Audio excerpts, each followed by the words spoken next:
Welcome, everybody. We're going to give people a couple of minutes to log on, and then we'll get started. There's been a tremendous outpouring of interest and support for this webinar today. I'm so pleased. Nearly 1,000 people have signed up. So we'll give people another minute to log on, and then we will get started.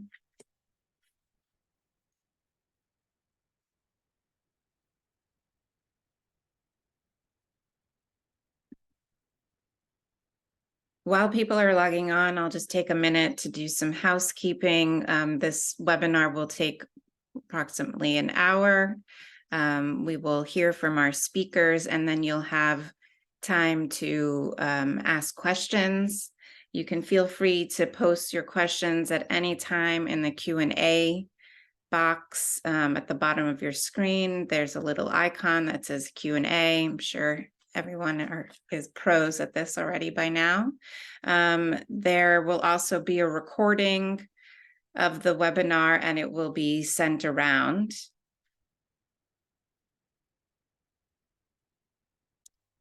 Just give another minute to people to log on, and then we'll get started.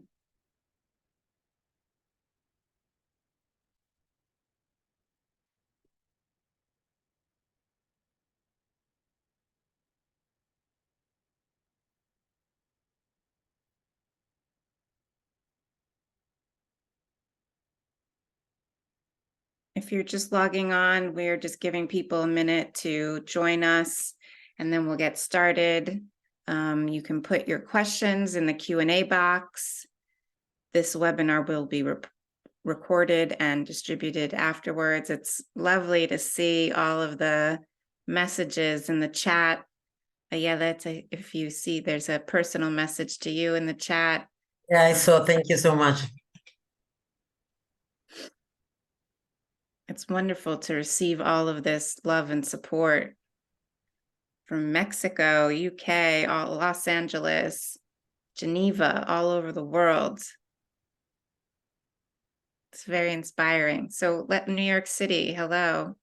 Norway, wow, wonderful. Welcome, everybody. We're going to get started.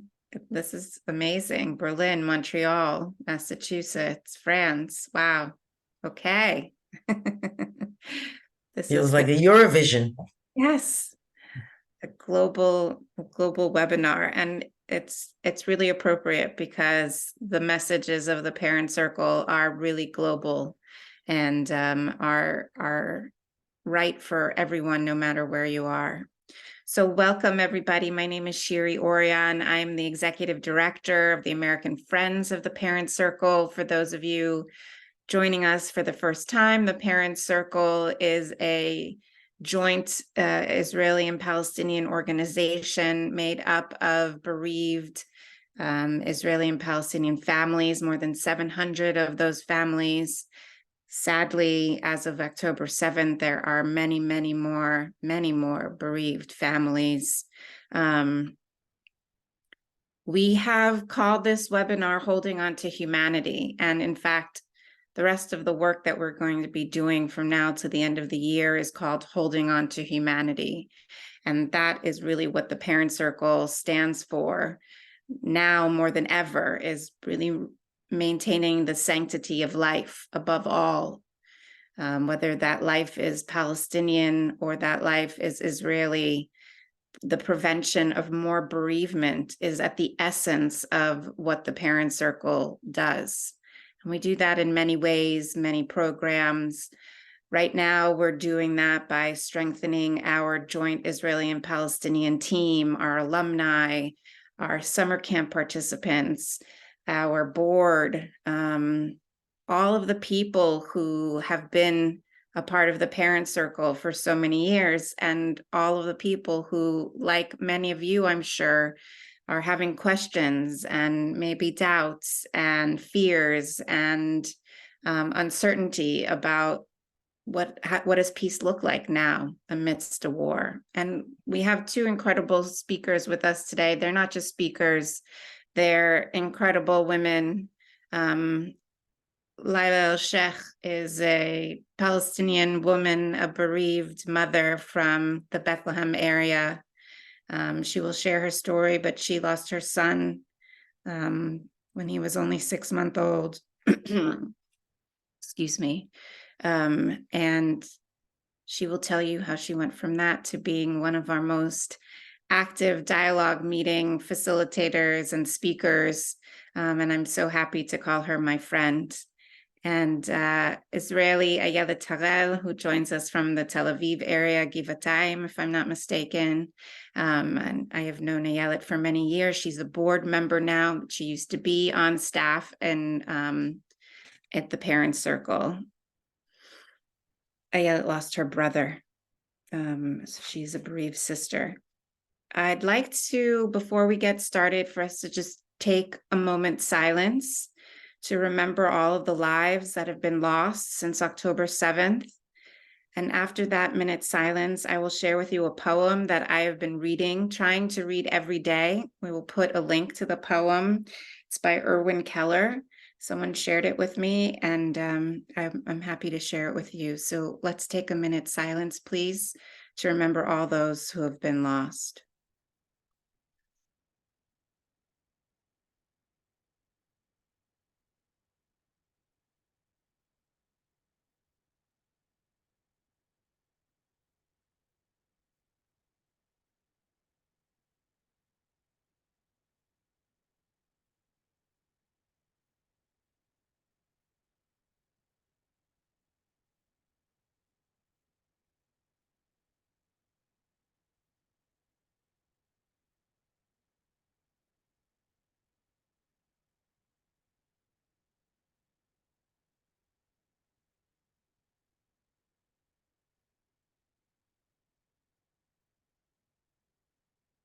Today, I am taking sides.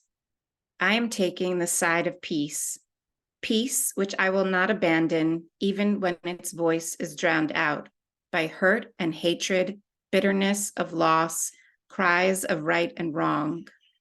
I am taking the side of peace, whose name has barely been spoken in this winnerless war. I will hold peace in my arms and share my body's breath, lest peace be added to the body count. I will call for de-escalation even when I want nothing more than to get even.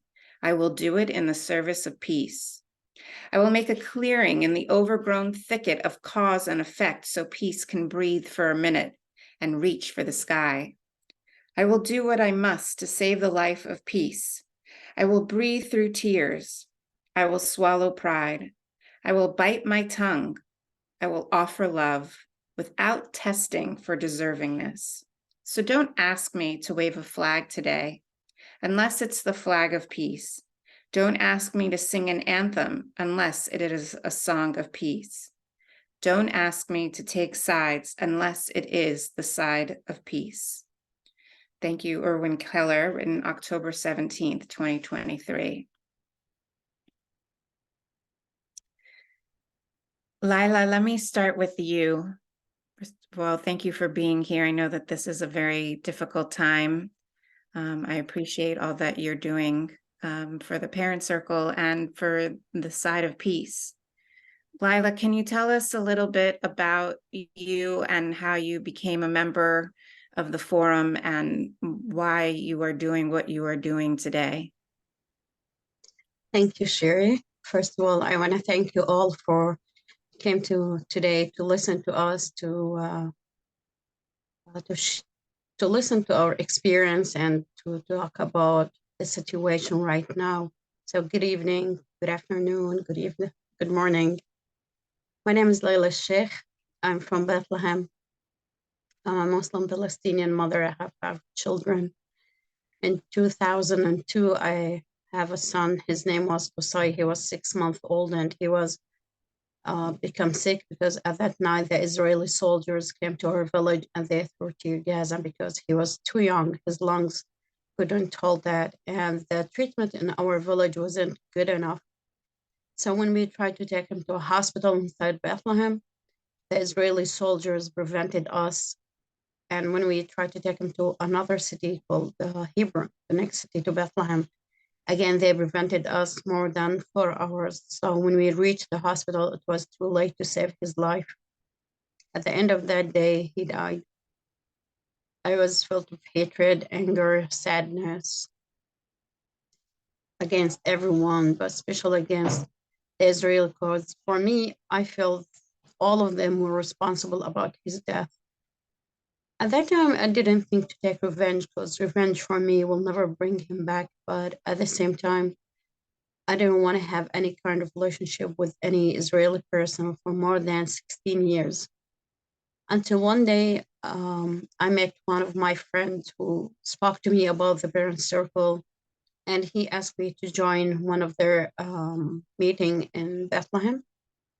So when I went there were just Palestinian in the beginning, and when the Israelis started to come, I felt there was something aching in my chest. I didn't want to be in the same room with them. I tried to leave, but something happened, amazed me when I saw them hug each other, kiss each other like family members, not even as just friends.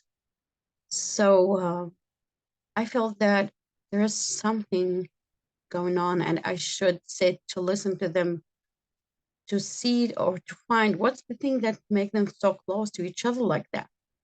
So to listen to the Palestinian stories, I know most of these kind of stories. I listen to them, but to hear the Israeli side, that was the first time I listened to them. I listened how they lost their beloved ones.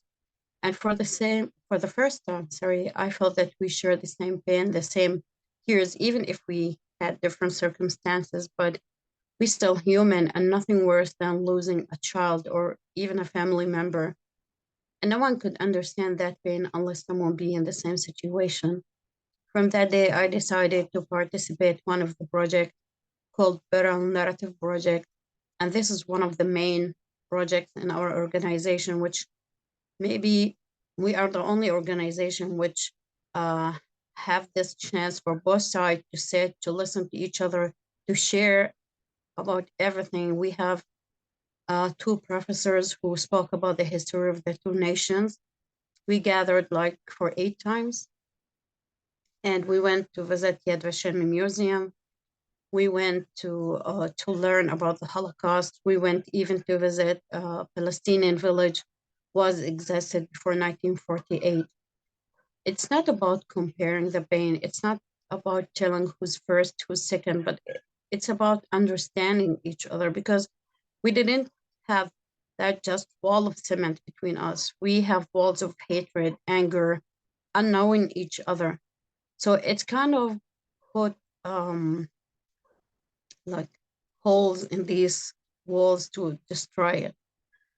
And we have many activities during this program. So the first one, they asked us to speak about something happened during the conflict. And that was the first time I spoke about what happened to my son. And that was so difficult. I couldn't complete the story even after 16 years. It's like to open the wound again, bring the memories back, everything. But there's an Israeli woman came and she started to apologize. And she said to me, yeah, I didn't hurt you, but the people who hurt you from my own people, I'm a mother too, I could understand your pain. She came and hugged me. Both of us started to cry.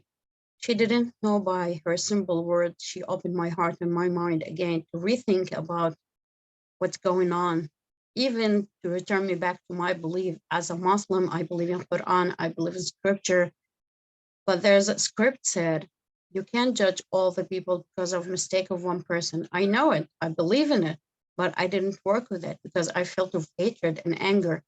So that even gave me a chance to return back to my beliefs. From that day, I decided to be a member in the forum, start to give lectures inside Israel, Palestine, and even travel around the world to spread the message of peace and reconciliation. And I thought I made everything right and everything become good, until one day, like 7 months ago, we've been in Jerusalem with other people. We start to talk about our personal stories. So after I finished, there's a man who stand up. I know him like 3 years ago, but that was the first time I listened to his story. and his name is Khan Alon. He's from other organization. And then when he started to talk about his personal story, he mentioned that he served in my area because he was a high officer, and he prevented a Palestinian car which have sick children from going to a hospital.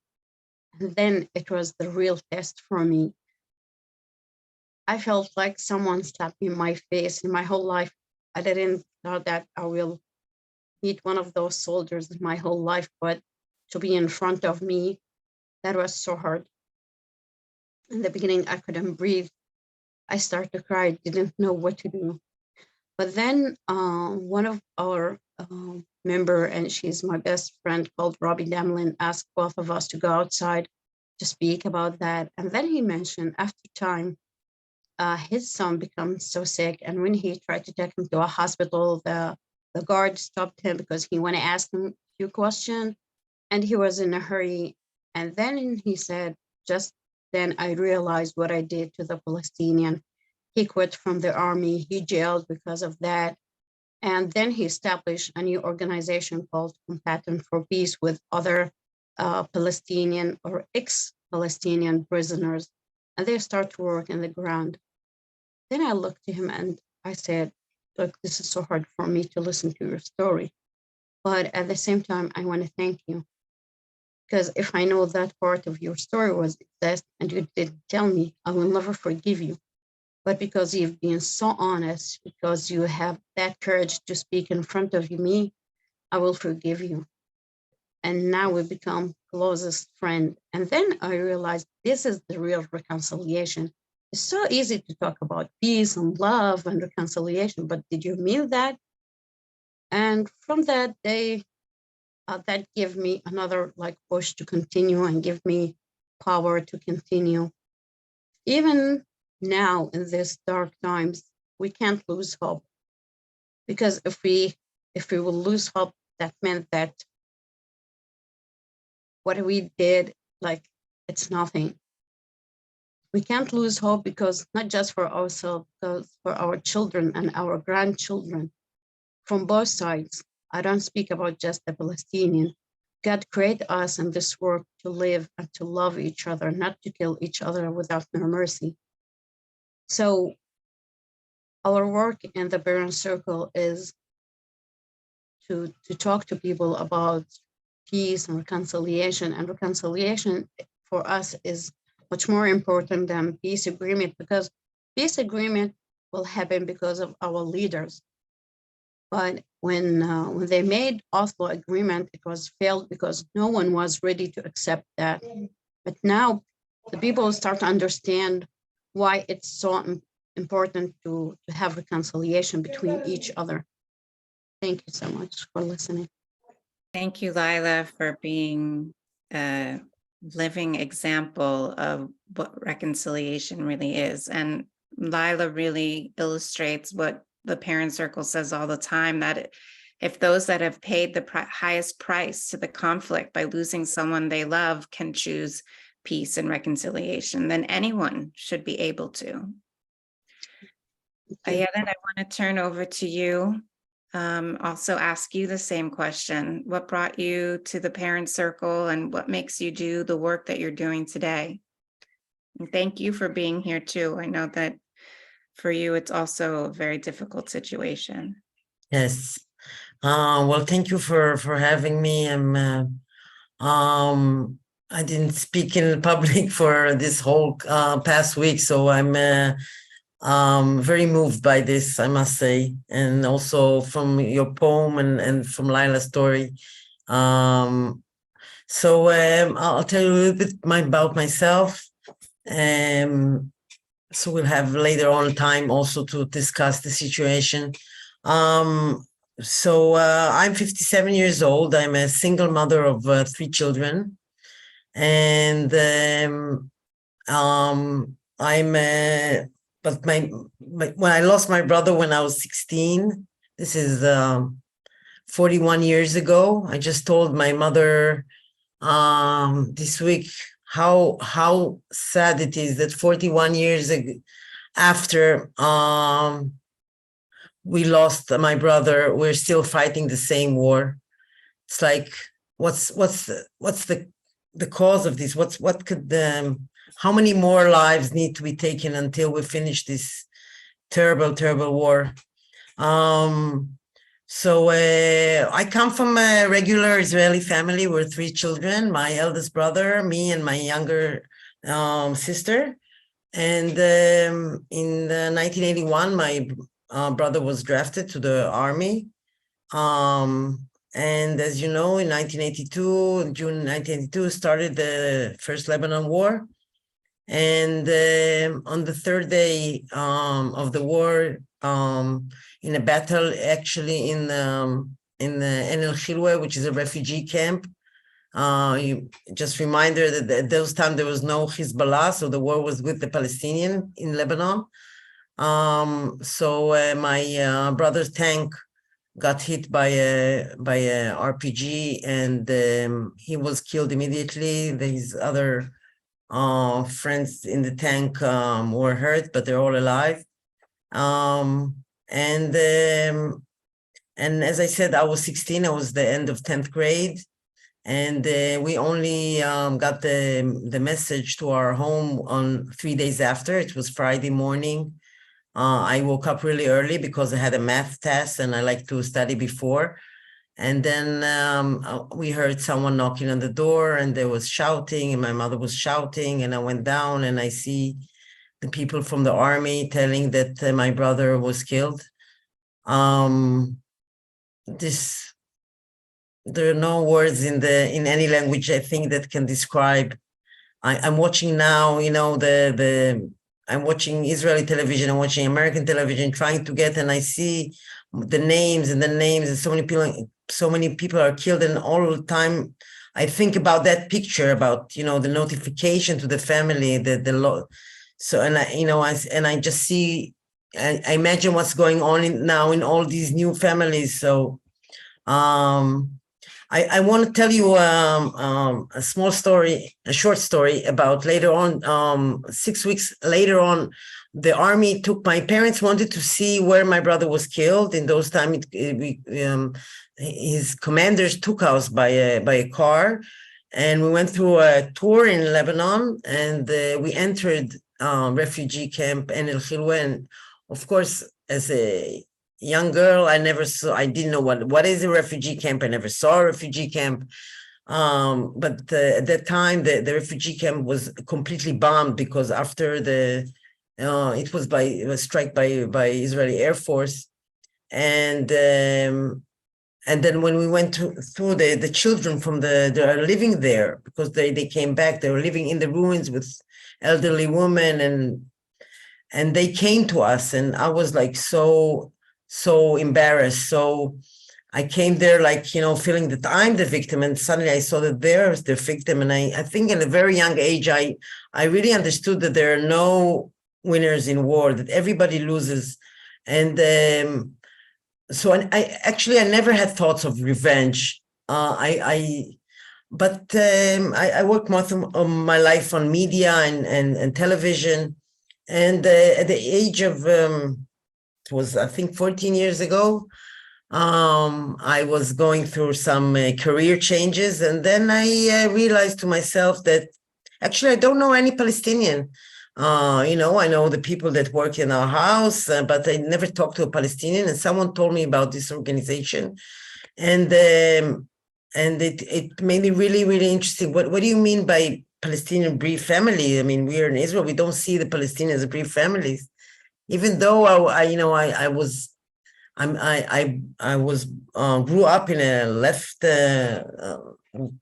leftist family, and participated in all demonstration ever, but still it was for me new. And I came to a workshop, and I first time talked to a Palestinian, and we're a small group, and then first time told them my story, and as Laila said about the narrative, I mean, I think that the looking at someone's narrative without trying, we are all here all the time talking about whataboutism. Yes, something, one side does this to the other side and said, no, but you did this to us. So But this is something different. This is listening to the other side, just trying to understand how they see it, not how I see them, but how they see also me. And this is I feel like my life mission, to try to understand the situation from many aspects, not just the Israeli side and not just me, but also try to understand how Laila sees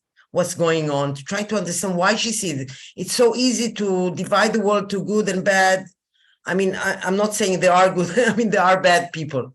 But most of the people I know are just human beings, and they're angry, they have needs, they want to change, they have maybe all kind of feelings, but they're human beings. So this, I joined Parent Circle. I work there. I'm a dialogue meeting facilitator and also a narrative project facilitator. And just after October 7th, just the day after, I called Ahmad Al-Jafari, who's the head of the board. He's my partner at the board, and I needed to talk to him. I needed to see how he sees the situation, because I could not be alone in this just as an Israeli, even though, I have family and everybody, and we were so terrified and shocked for what happened. But I also needed to really soon understand the Palestinian side. So I hope we'll discuss this later. Thank you so much. Thank you, Ayelet. Will you share with us your brother's name? Yuval Harel. Thank you. Yes, there were two boys in the same name that were killed in that war 2 days apart. So this story became famous, and there was a song about this about the two Yuvalim. Well, thank you for sharing that. You also touched upon something very important, which is narratives, and that is also very much part of the essence of the Parent Circle, is working with people's narratives, their personal narrative, their historical narrative, their national narrative, and how easy it is to only know our own narrative, and how difficult it is, and often intentionally by our leadership, our governments, that don't want us to know each other's narrative. So on that note, Laila, I'd like for you to share your narrative about what has happened for you and since October 7th. How has your life affected? How do you understand what happened on October 7th and since then? In fact, I woke up and hearing explosion in my village, and I didn't understand what's going on. So I thought it's car accident or something. But then when I tried to look from my window, I heard another explosion. So I went to the flat of my parents-in-law and I asked them what's going on, and they said it's the war. And I said, what? Like, when that happened?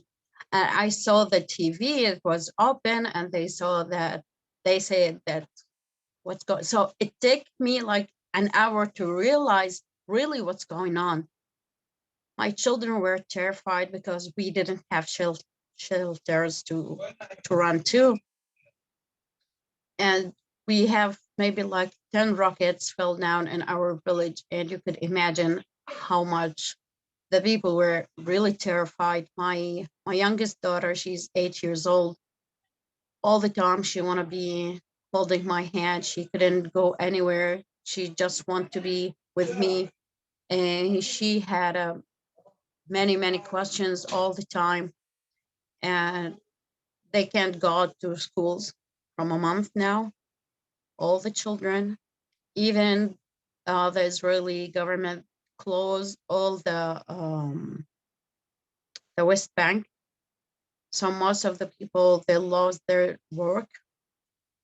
Most of the time, all of us stay at home. We can't go anywhere because even the settlers in the West Bank start to attack the Palestinian kind of,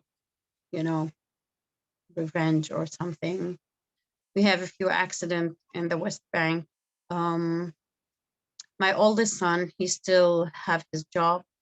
So all the day I feel really worried about him. Every time someone called me, I pray to God that I didn't want to hear that phone call again to tell me that you lost your son.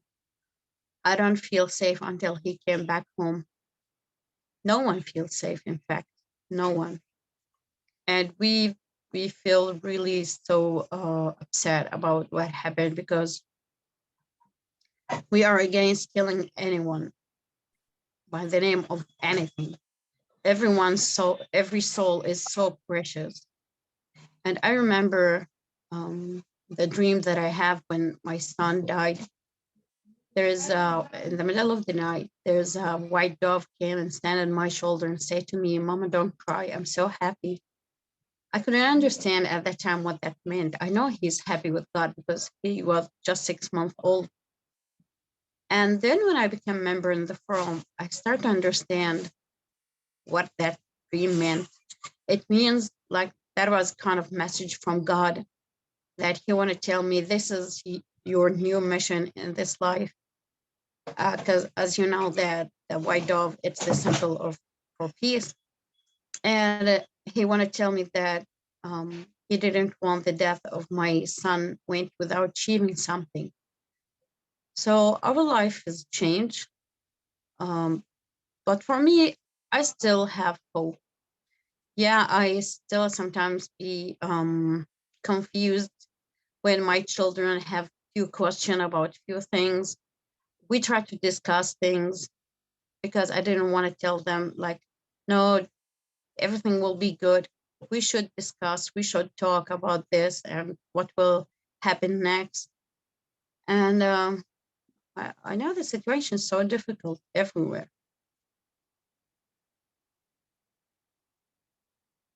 Thank you. Thank you. Ayelet, tell us what life was like for you since October 7th. Well, actually, on October 4th, I'm also active in an organization called Women Wage Peace, and we had a big event of Israeli and Palestinian women in the Dead Sea, and I was working. I was like the manager of this whole event, and I was working, and we got a lot of international media cover, and then not much Israeli media cover, and I was really like angry, saying to myself, the Israeli media doesn't want to hear about peace. They only want to hear about violent Palestinian, about bad things. They don't want to hear about hope. And I was just like preparing in my head, I'm going to write an article on Saturday about why no one wants to hear on peace. And then at 6:30 in the morning, we were all sleeping here. And then the sirens went on. And just like I said, what happened? Because there was no tension before. There was nothing. There was no buildup for this. This just like came out of nowhere. And we were all running to our we're living on the 3rd floor. So we have to go down the 3 floors with all the other neighbors to our shelter. And then we came back, and then there was another, and we had to go again. And I was opening television and just like, what happened? What happened? And then after like an hour, we saw these visuals of the Hamas entering on these vans in Sderot, in Ofakim, and we were just like, I mean, me and my children were just like sitting shocked, like yelling here, what's happening? And so it was really, and of course the news came on, and we decided, let's go all donate blood, because there was this like, we need blood, there's so many injuries. So we went the whole family to donate blood, but there were so many people there wanting to donate blood, so we couldn't even get to the donate blood. So we were really like, what's going on? And then my eldest daughter was drafted, and her boyfriend and everybody like, and since then, I don't know, it's unbelievable, the news here. Like I'm saying, each push I get on the iPhone is like, in the time before October 7th, it would hold like a week of news, and now it's really, and I went the brother of a classmate of my son was killed, so there was a funeral. So I went with him to the funeral, so we won't be alone. I was so sad, you know, the children has to go through this. I mean, my kids were both on the parent circle summer camp, and they know Palestine, they have friends, and so it was also devastating for them, you know, seeing like, you know, telling me, mother, what do you, like Laila said, what are you saying now? What do you say about all this? What happened to us? And especially, it was really hard because many of the people that were killed, you know, were the peace camp in Israel. A friend from Women Wage Peace, maybe you heard her name, Vivian Silver. She was just with me on Wednesday, the day, you know, a few days before. She was helping me with English translation, and she was kidnapped. And so really so many people from the who believed in peace were murdered, and so brutally. So I'm really trying to really, as the message, to look for humanity. This is like, whenever I see something is when a human sort of like make me feel I can breathe. There's so many heroic stories here in Israel, but also I read also Palestinian testimonials that are so difficult from Gaza, and I see the pictures, and it's really, it's devastated. But I also listen to the people in Israel who were living next to the border saying, we cannot live like this anymore. This cannot continue. And I'm so furious about, you know, the settlers and all trying to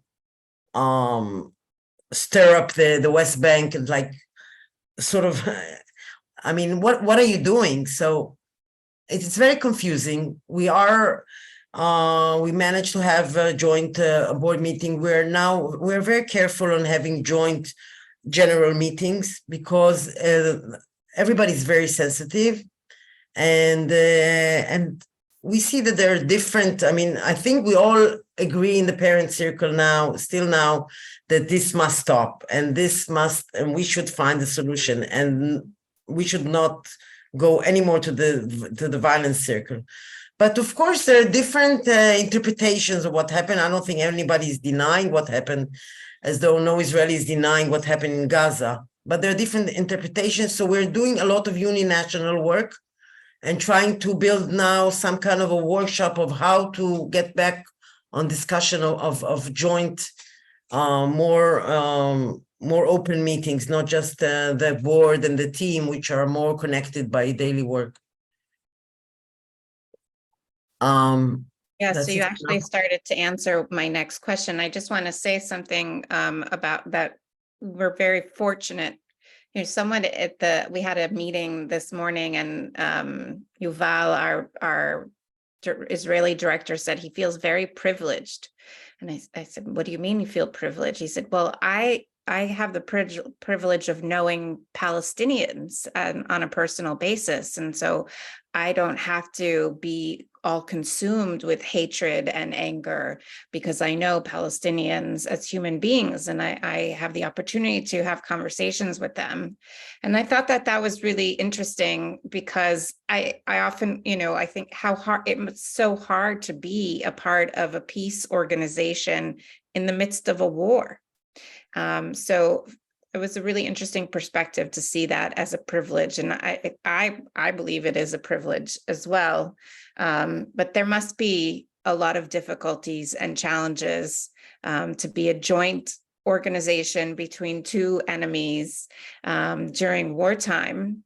So I'd love to hear from both of you about that. And I just want to say that while we're fortunate to hear your narratives, there are so many narratives that we're not able to hear. And I feel like especially we're not able to hear a lot of the narratives of the people who lost lives in Gaza. We have much less access to that. And I think it's important to mention. So tell us, what's it like being part of a peace organization working with someone who ostensibly you're at war with? It's not just even during the war, even before the war, sometimes it's become difficult because not everyone believe in peace. And unfortunately, there's people who want this conflict to still going on because they have benefit from it. And our work, it's like swimming against the word, I forget. Swimming against the stream. No, how do you Yes. say it in English? Yeah. Against the current. So it's not easy for us because we always have difficulties, a different kind, but especially during the war, it's become much more and more because you still convince people, how could you work during the war, even when this hatred become much more and more. And even some people who work in peace organization, they left. But some people ask me, why you still doing this? I said, because you can't choose. Like when we have a quiet time, you said, yeah, I'm a peacemaker. And when we have a war, you said, no, I don't want to be a peacemaker. No, because that meant that you didn't believe in what you are doing. So because we believe in what we are doing, we still work during war, after war, before the war, because we believe that our work is so important. We didn't want other family. Maybe the unique thing in our organization that we didn't seek for a new member, because to be a new member, that meant that you lost one of your beloved ones. And we didn't want anyone to lose and be in the same situation that we go through, because this will never end. The pain still, yeah, you start to talk about peace and reconciliation, but like the pain of loss, sometimes it's become much worse. Like sometimes when I look to the same children at the age of my child who I lost, and now they are become adult, and I think how he will look like if he's still alive, and what he doing now. So because of that, I believe that we should move forward and to go on, whatever the difficulty will be. I will speak about the difficulties before the war. Like one of those difficulties, when I joined the parent circle, my oldest daughter, she were against that because she's older than her brother. And she said to me, you know what they did to my brother? And I didn't know in the beginning how to tell her about that and how to discuss this with her. But we have a Memorial Day every year. It's a joint memorial between Palestinian and Israeli to remember our beloved ones who died in the conflict. And we have 4 speakers, 2 Israeli, 2 Palestinian, and we want to send a message to all the people around the world. If we are the people who suffer daily from this conflict, could stand side by side and put our effort together to make change, everything could be possible. So 3 years ago, I was one of the speakers. And when I go back home, I was really terrified because I didn't know the reaction of my daughter, how it will be. But then I was really amazed when she said to me, just now I understand why you are doing this, and I'm so proud of you. And she came and hugged me, and both of us started to cry. And at that moment, I realized if my children could understand what I'm doing, so everything will be easy for me. Yes, even during the difficulties, we still have that energy, have that hope to like break down these difficulties, whatever it is. Thank you. Ayelet? Well, I agree with that it became more and more hard to be pro peace, pro dialogue, pro reconciliation in the past years. But now it's really it's, I mean, the situation now in Israel, the anger. I must say, I'm also angry at Hamas, what they did. I mean, it's unbearable and no forgiveness for that. But now the hatred and the revenge feelings here in the society is really, really bad. And I want to tell you a short story about this. On the day of October 7th, one of the Palestinian, my daughter, she's following in the Instagram, one of the Palestinian girls that were on the summer camp previous year. Now she's older, my daughter, but she was with her on the summer camp. And then she put up something like pro what happened. I don't know, she was happy for the Hamas, something which really hurted her. And then she told me, well, I'm going to do unfollow. I don't want to hear anymore. I don't want to hear anymore. I don't want to hear about her. So I told her, don't do unfollow. Write to her. Explain to her that you are hurt, but what she posted. And I called her because I'm a friend also of her mother. So I talked to her mother and asked her how she's doing. And I told her about this. And then she wrote to my daughter, saying, I understand you. I'm not going to put it anymore. So what I'm saying is that it's easier to break up, to do unfollow. Yes, this is like easier. It's harder to deal with it. And I must say, I mean, I feel my voice is I cannot speak out very loud. Even my family. I mean, my sister told me, that's it. I don't want to hear about it anymore. And she's really pro-peace, supporting my doing all the years. And I'm sure it maybe now it's really, everything is very, very sensitive. And I think, I don't know, I'm really hoping I don't know how this war will go on. I don't know what will happen. I think that the situation with the hostages is must end to some kind of a conclusion, because people will freak out. And also I know the situation in the West Bank is so hard. So it's really confusing. I know that I understand. I agree with Laila. I mean, I have no other choice than to choose the way of peace. I mean, I feel that this is the only when there will be peace, then my brother losing his life will be worthwhile for something, because before that, why all these children and more children and more elderly people and just human life. So this is like a mission for me. I cannot get divorced from this. Thank you both. You're both an inspiration.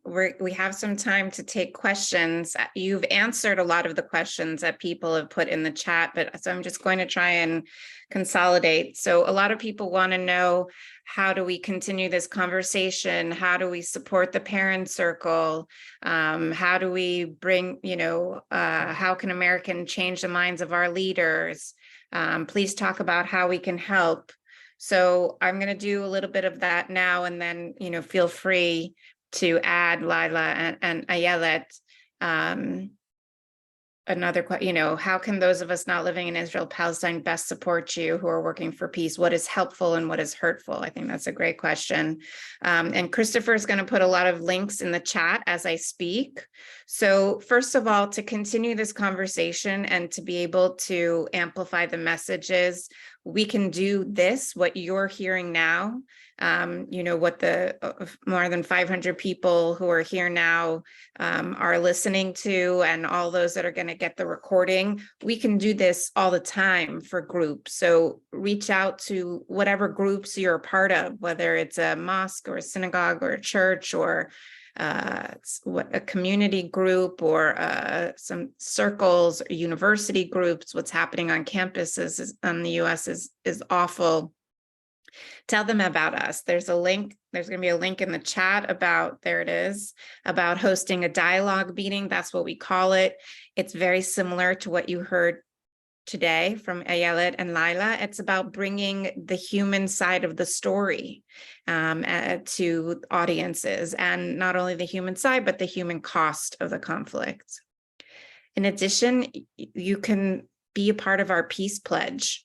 So the Parent Circle has a peace pledge. There are 5 or 6 things you need to commit to. The link is going to be in the chat. Take the peace pledge. put it on social media. We are inundated with social media about hate speech and us and them sort of thinking. And the Peace Pledge is about putting the sanctity of life, of all human life, above all, and committing to not being a part of us and them language, and to being a part of the path to peace and supporting the parent circle, and get as many people as you can to sign on to that Peace Pledge. It also helps us to grow our community and grow our audience. In addition, you can support us with your donations. The Parent Circle, like many peace organizations, is in a tough spot right now, in the sense that we've had to pause many of our activities that require bringing people across the borders together. And yet we have staff to keep on, and we have a lot of new projects that we need to do. For example, we're starting to reach out to all of the newly bereaved families, especially the ones that have spoken out in the media about with messages of peace. So that takes a lot of work, research, efforts, resources to go and meet with the families, tell them about the Parent Circle, tell them about this option, and encourage them not only to join the Parent Circle, but then to also speak out. This has to be done very sensitively. On the Israeli side and the Palestinian side, there's a need for work in the media. So this is also requiring resources. So please support us. You can follow us on social media. Tell as many people about us that you can. Share this recording with us. And stay away from us versus them. Don't be pro-Israel. Don't be pro-Palestine. Be pro-peace. Be pro-humanity. Be pro a solution. Ayelet, Laila, do you want to add anything? Yeah, I want to add something to what you said, that if you are not part of the solution, please don't be part of the problem. Because sometimes some countries or some people, they try to do something and they think they did their best, but they make the conflict much more complicated, unfortunately. But the other way, I think after this war, there's a lot of people who will be like, woke up and try to think about that we need to end this conflict as soon as possible, because we can't stay like that. Every year or every 2 years, we have a new war. Every day we will lost precious souls. We can't live like that. We deserve to live a normal life like any other people. So we should end this conflict. And I hope a lot of people will wake up after this war and try to be part of peace organization and help us in our work. Thank you all. Ayelet? Sorry. Wait. Okay. I agree with all you said. I do want to add about the hostages situation. I think the international community can help on that. And this needs to be done. I mean, I do hope there will be more. I think as we said about the humanitarians, I think that as much help can be for the Palestinian Gaza, humanitarian aid for them, and also to release the hostages. I think these are like two missions that I feel that, I can call for, and maybe that will help people. Just the situation in Gaza is really unbelievable, as you probably all know. But and also here the families of the babies, of the elderlies, it's just like, it's heartbreaking to see them. It's really unbelievable. 38 children are kidnapped in the Hamas now. Some of them with their parents, some of them without their parents. I know people that are kidnapped there. So I think if you can help on that, that will be a good cause. Thank you. I'd like to close with Laila and Ayelet, is there a Ayelet, what would you like Laila to know? And Laila, what would you like Ayelet to know? What message do you have for her, for each other? People talked a lot about the role of women. You know, we're all women on this webinar. And what role do we as women have? What special place do we hold, or special role, or what special power do we hold as women in our communities? And as you know, as fellow women, what would you like to say to each other?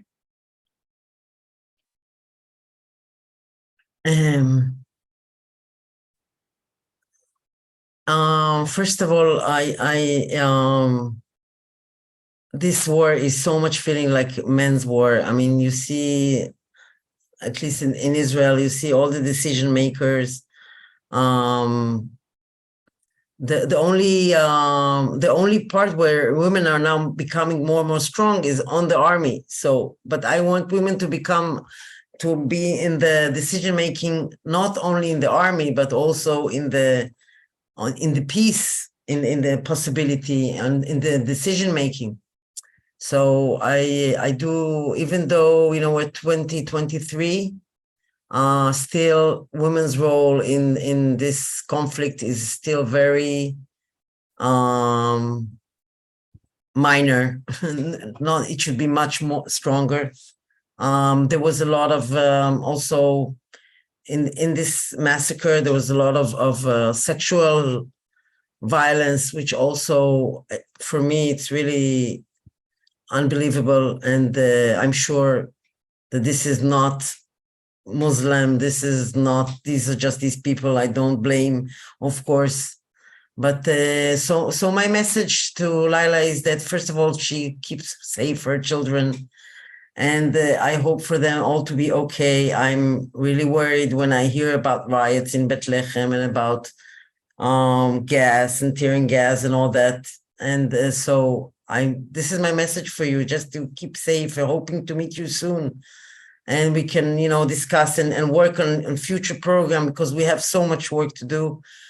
I told Laila, I think yesterday night when we were preparing this discussion, like, it feels like we're in the lowest point on the possibility of peace. But maybe from this lowest point, it's so terrible that people will now understand that they cannot anymore put this aside and say there are other issues that are more important. This is the main issue over two societies. So we must solve this. Thank you, Ayelet.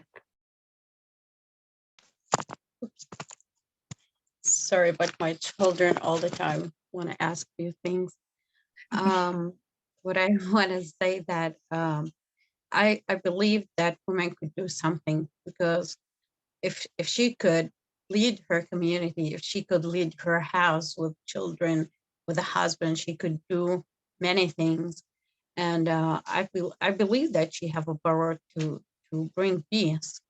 I heard once a sentence said, men make war and women bring peace.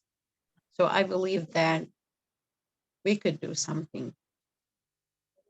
Because if we could have babies and take care of them, so we could do everything.